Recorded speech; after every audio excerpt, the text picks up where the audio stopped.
Yep. We had tempo plays going into the game. I thought early on, we kind of had a little bit of a pace to us, got in the red zone again and bogged down. At the end of the half, we were in a 2-minute drill because it was more of a 2-minute situation than it was just tempo. Looking back again, I don't think there's any way you could argue that tempo would have helped us more in the game.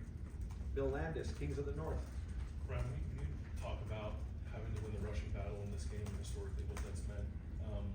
Does it at any point become, I don't know, a bit of a self-fulfilling prophecy? Like, that's what Michigan built his team to do. Meanwhile, you guys are as talented and more talented than anyone in the country at the receiver position. Yet it seems like you go into this game with the mindset of we're going to run the ball anyway. I don't know if that's to prove a point or what, but like, how much is that on your mind? And at this point, is it on your mind to your detriment as you try to put together a good game against Michigan? Well, I think there's two things there. I think we certainly threw the ball more than we passed it. Threw the ball more than we ran it, but I don't think that's your question. I think the question is, what we got to do what's best to win the game. Yeah, and that's got to be the number one goal. I think there's certain things that you have to do, and we have a list of like 10 situations. The rushing yards is one of them, turnovers is one of them, X plays is one of them. You go through it, so you don't just get stuck on one thing. But when you see something that's like undefeated over 17 years, you got to make sure the guys understand that. That's important.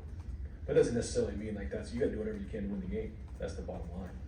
And so, there's other ways to run the ball. You can get the ball in the perimeter. You can, do different things, as you guys know. So, sometimes when you get down in there inside the red zone, it gets tight in there. You have to, be creative, and I think we could have been more creative in those areas. You guys now are on year 4 of at least reaching 2 of those stated goals. Obviously, the third one is still out in front of you.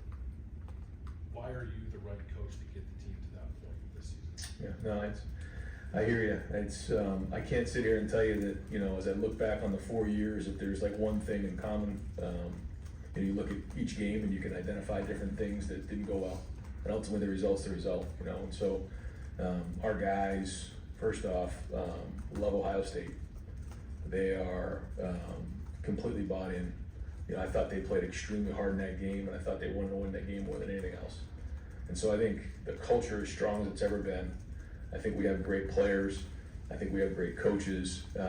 It was a bad day, and so now we have to go forward, and we got to, and the mindset is go win the whole thing now, and that's it. Like, we can't go back and start, second guessing things at this point. Certainly, you can imagine how that's happened here in the last, few days, but we have to move forward. We have to focus on that, and again, when you look at our type of guys, you look at the program, you look at the way our guys compete, you look at the way our guys develop, you look at, we won a lot of games. We're 10-2. I know we didn't win this one in some key games, and that hurts.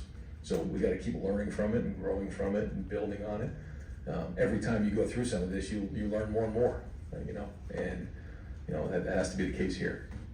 Far left, Tony Girdman.